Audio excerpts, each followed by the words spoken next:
মিরিকের সরেজমিনে শুভেন্দু অধিকারী, দুর্যোগে সবচেয়ে বেশি ক্ষতিগ্রস্ত হয়েছে মেচিদারা। 4 জন এখানে মারা গেছেন। প্রাইম মিনিস্টার রিলিফ ফান্ড থেকে 2.5 লাখ টাকা ডিক্লেয়ার হয়েছে। আমরা বিজেপি এমপি এমএলএরা প্রত্যেককে 2 লক্ষ টাকা করে টাকা দেবো। প্রধানমন্ত্রী যে টুইট করেছে তার পাল্টা মুখ্যমন্ত্রী বলছে সাংবিধানিক। আমি তার উত্তর মুখ্যমন্ত্রীকে দিয়ে দিয়েছি। মুখ্যমন্ত্রী রাজনীতি ছাড়া বোঝেন না। মুখ্যমন্ত্রী উত্তরবঙ্গ বিরোধী এবং মুখ্যমন্ত্রী বিশেষ করে পাহাড়কে পছন্দ করেন না। তাই কাছে এসে পাহাড়ে তিনি আসেননি। তার কর্তব্য ছিল আসা। লিডার অফ দ্য হাউস সে কর্তব্য পালন করেনি, তাই লিডার অফ দ্য অপোজিশন তার কর্তব্য পালন করে।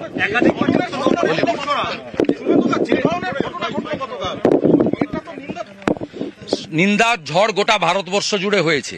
এর প্রতিবাদও হবে এবং চিহ্নিত একটি বিশেষ সম্প্রদায়ের দুষ্কৃতকারীদের আইনগতভাবে ব্যবস্থাও আমরা নেব এবং গোটা রাজ্যের মানুষ রাস্তায় দাঁড়িয়ে বিশেষ করে আদিবাসী সমাজ এর প্রতিবাদ করছে।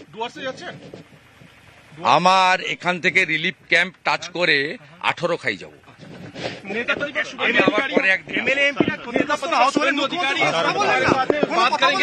উনি তো বাহবা দিয়েছেন।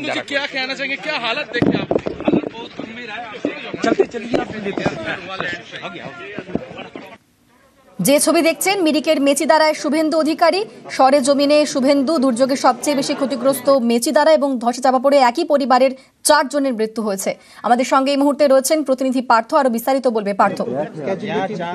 এটাই কিছুক্ষণ আগেই কিন্তু সেই মেচিদারা গ্রাম যে সবচেয়ে ক্ষতিগ্রস্ত হয়েছে সাম্প্রতিক ধসে, সেই এলাকা পরিদর্শন করেন বিরোধী জনতা শুভেন্দু অধিকারী এবং তারপর তিনি সরুণীতে ত্রাণ শিবিরে তিনি আসেন এবং যারা ত্রাণ শিবিরে রয়েছেন তাদের সঙ্গে কথা বলেন, স্থানীয়দের সঙ্গে কথা বলেন এবং গোটা পরিস্থিতি দেখার পর তিনি কিন্তু রাজ্যের ভূমিকার কড়া সমালোচনা একদিকে যেমন করেছেন এবং তার দাবি যেটা তিনি যেহেতু লিডার অফ দ্য অপোজিশন সেই হিসেবে কিন্তু দায়িত্ব নিয়ে তিনি মিরিকে নিয়ে এসছেন এবং এখানকার যে বিপর্যয় মোকাবিলা দপ্তর রাজ্যের তা সম্পূর্ণভাবে ব্যর্থ, তারও কিন্তু তিনি নিন্দা করেন এবং গতকাল যে ঘটনা ঘটে ডুয়ার্সের নাগরাকাটায় তারও কিন্তু সমালোচনা করেন এবং আইন অনুযায়ী দল দোষীদের বিরুদ্ধে ব্যবস্থা নেবে সেই দাবিও কিন্তু তিনি জানান এবং যেখানে তিনি পরবর্তীতে যখন তিনি ত্রাণ শিবিরে আসেন, ত্রাণ শিবিরে যারা রয়েছেন ক্ষতিগ্রস্তরা তাদের সঙ্গে কথা বলেন, সেই সময় কিন্তু সংযুক্ত মন্ত্রী কিরণ রিজিজু এবং তাদের যখন তারা দুর্গতদের সঙ্গে কথা বলছিলেন সে সময় কিন্তু দুর্গতরা সাফ জানিয়ে দেন তারা আর ত্রাণ চান না, ত্রাণ তাদের যথেষ্ট রয়েছে, তারা এখন পাকা বাড়ি চান, পাকা বাড়ি থাকার একটা খোলা আকাশের নিচে হিসাবে তারা কাটাবেন। ত্রাণ শিবিরে কতদিন তারা কাটাবেন?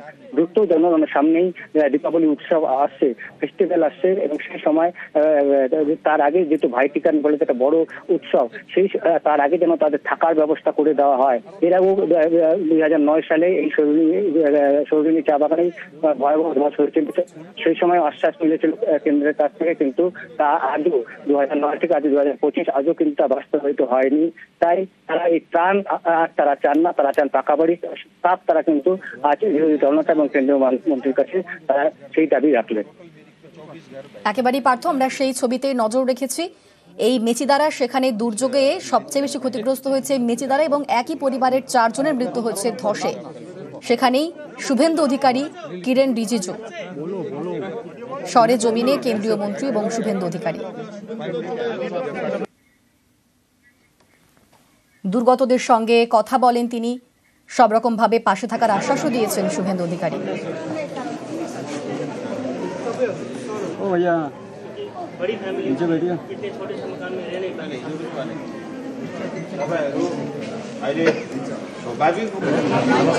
আমাদের সঙ্গে রয়েছেন প্রতিনিধি পার্থ। আমরা দেখেছি যে যখন দুর্গতদের সঙ্গে কথা বলেছেন শুভেন্দু, তারা কিন্তু তাদের ত্রাণ নয় পাকা বাড়ি চেয়েছেন দুর্গতরা। পার্থ,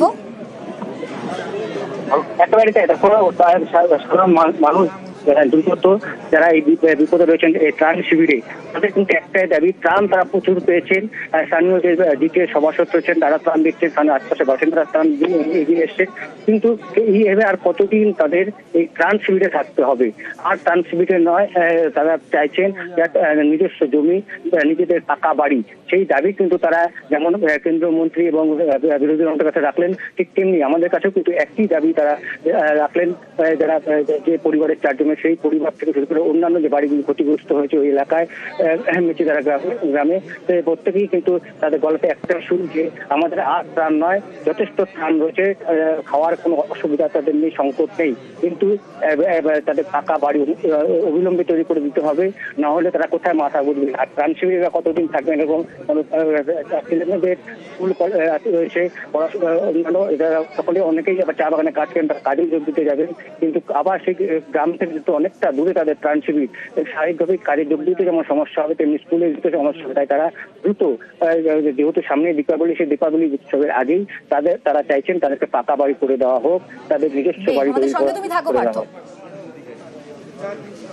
हम लोग का राशन पानी नहीं चाहिए, राशन पानी तो ये लोग मुन्ना जी भी दे रहा है, ये लोग सब दे रहा है, हम लोग का घर दीजिए ना, राशन पानी क्यों, हम लोग खाना नहीं पाने से यहाँ आके बैठा है, पक्का घर दीजिए। आप लोग ये वादा करिए, बोल रहे हो जाएगा हो जाएगा हो जाएगा, ये क्या है हो जाएगा, सब लोग बोल रहे हैं, आके फोटो खींच के मुन्ना जी कौन है? जीटीए का सभासद है, वो भी हम लोग का लिए कुछ कर रहा है। इतना बड़े बड़े लोग आए, राशन पानी से क्या होगा, राशन पानी पे हम लोग बैठेंगे। परिवार है ना, हमको सब बीत गया, खत्म हो गया, हमको पक्का घर चाहिए, शिफ्टिंग चाहिए सर, हमने राशन पानी का कुछ नहीं है। कितना दिन बैठेगा हम, कितना दिन बैठेगा, हो जाएगा कितना हो जाएगा। এক রাতের বৃষ্টি ধস আমরা দেখেছি, তারপর উত্তরবঙ্গ জুড়ে কিভাবে কি বিপর্যয় পরিস্থিতি সৃষ্টি হয়েছে এবং মিরিকেও দুর্যোগ, ভেঙেছে বাড়িঘর, ছাদ হারিয়ে ত্রাণ শিবিরে আশ্রয় নিয়েছেন বাসিন্দারা।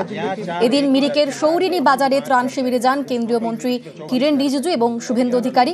দুর্গতদের সঙ্গে কথা বলেন কিরেন রিজিজু এবং শুভেন্দু। ক্ষতিগ্রস্তদের পাশে থাকার আশ্বাস দিয়েছেন কিরেন রিজিজু। কি বলেছেন তিনি শোনাবো। पूरा असेसमेंट हम लोग कर रहे हैं, राज्य सरकार का, केंद्र सरकार का मिलजुल करके एफोर्ड करना होगा। जो इमीडिएट रिलीफ होते हैं उसका प्रावधान ऑलरेडी भारत सरकार और राज्य सरकार का जो फंड्स होते हैं वहां से इमीडिएट रिलीफ देते हैं। पुनर्निवास, ये लोगों का जो घर चले गए हैं उसके लिए अलग जगह रिलोकेशन करना, उनको बसाना, ये प्राथमिकता है। सहायता के लिए भारत सरकार राज्य सरकार को पूरा मदद करेगा।